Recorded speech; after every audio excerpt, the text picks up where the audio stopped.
De cette quatrième édition du Salon international de l'artisanat du Mali, Siama, le ministre chargé des petites et moyennes entreprises du Burkina Faso, a effectué une visite à la compagnie Toguna Industrie. Le commentaire de Bokari Koulibaly.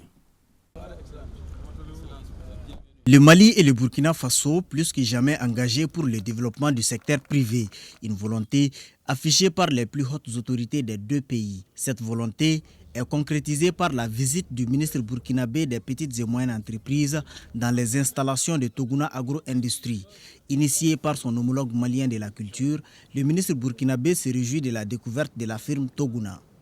Aujourd'hui, ce que je viens de voir de visu, je me rends compte qu'au-delà des intrants agricoles, il y a d'autres structures, d'autres filières, d'autres lignes de production que la structure a mis en marche.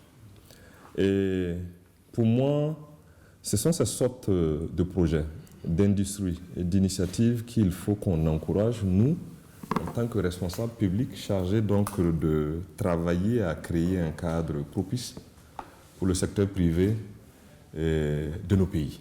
Cette nouvelle politique entre Bamako et Ouagadougou de cheminer ensemble devra, selon le ministre du Faso, favoriser la création d'une zone intégrée.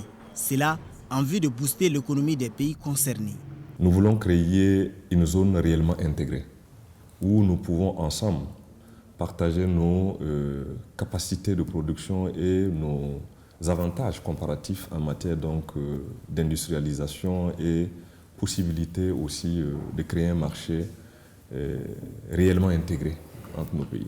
Au cours de la randonnée, le ministre burkinabé a eu droit à une visite guidée des installations de Toguna Industrie, notamment des intrants et équipements de production tels que les engrais, les produits phytosanitaires, l'unité d'assemblage des tracteurs agricoles, entre autres. À la fin de la rencontre, le PDG du groupe Toguna a salué cette visite des deux ministres. Aussi a-t-il profité de l'occasion pour énumérer certaines contraintes auxquelles est confrontée la société, parmi lesquelles la concurrence déloyale et la contrebande.